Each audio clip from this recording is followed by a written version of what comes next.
Welcome back to AM Buffalo.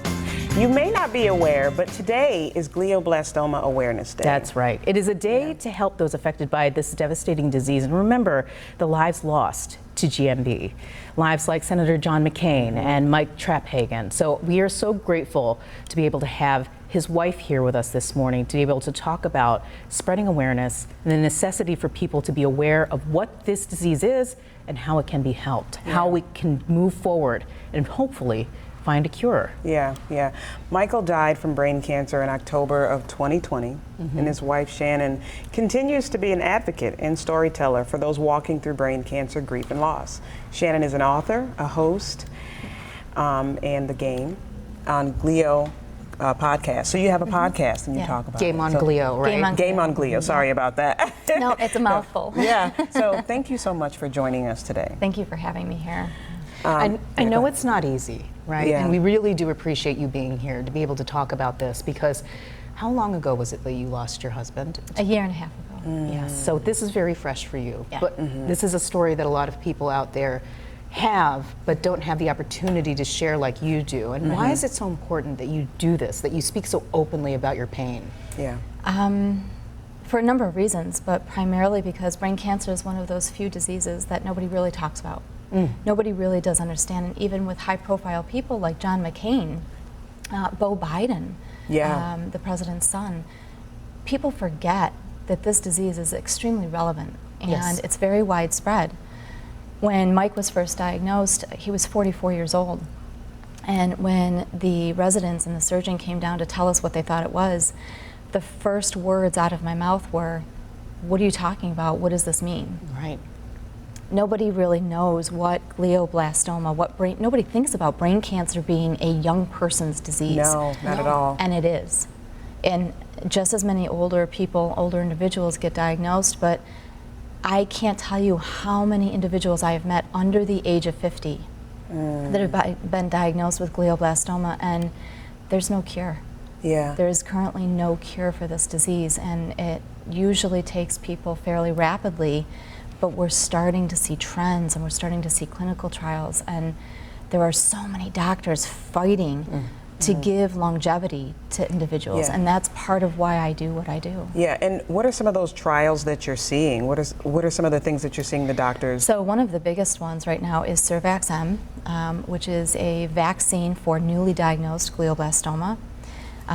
It's out of Roswell Cancer Center and Mimivax, and it's showing great progress. And it's in phase 2B clinical trials right now. And we have another clinical trial going on with Moffitt Cancer Center and OncoSynergy down south. And there's gamma-tile therapy, which is through GT Medical Technologies.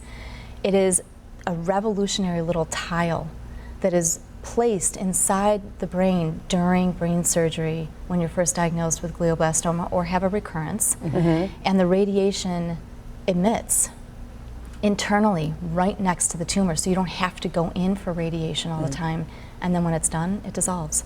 Yes. And so the side effects are a lot less. Now, I'm very interested to know, when you started your podcast, what were you hoping it would accomplish, and what are you seeing that it's accomplishing for those that may have family members or loved ones going through? Sure. So when I started the Game on Glio podcast, Glio is actually short for glioblastoma. The other nickname is GBM, which is short for glioblastoma. Game on Glio was mine and Mike's motto. We were going to take this head on, so we kept saying, game on, bring it on, we're going to take this head on.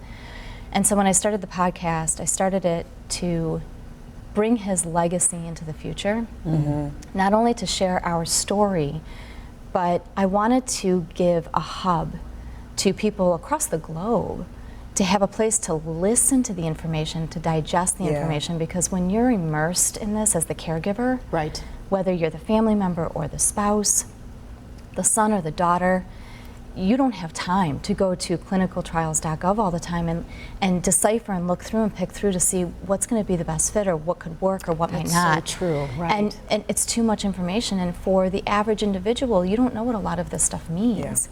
So when you're able to just listen to a podcast and an episode, hear doctors talking, hear from other patients who've had success with what they're doing, something clicks, and there's a way, there's a synergy there, and there's a way for individuals to obtain the information in a digestible way, and then they can go and they can look up the information on our website or go directly to that guest's website and their social media to get the information they need, and it just makes things easier, but it also brings us all together as a brain cancer community. Yeah. Well, we have to say again, thank you so much for being able to share that. Yeah. Thank you. We'll have the information on your podcast so people can listen in and find out more about you.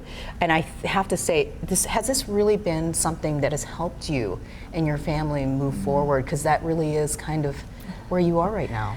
Yeah, it's a question I get a lot. I get a lot of questions from people who ask, how do I do this work? How do I do? I founded a fundraiser called Trap-Hagen's Trail Ride for Brain Cancer, which benefits Roswell Park brain cancer initiatives.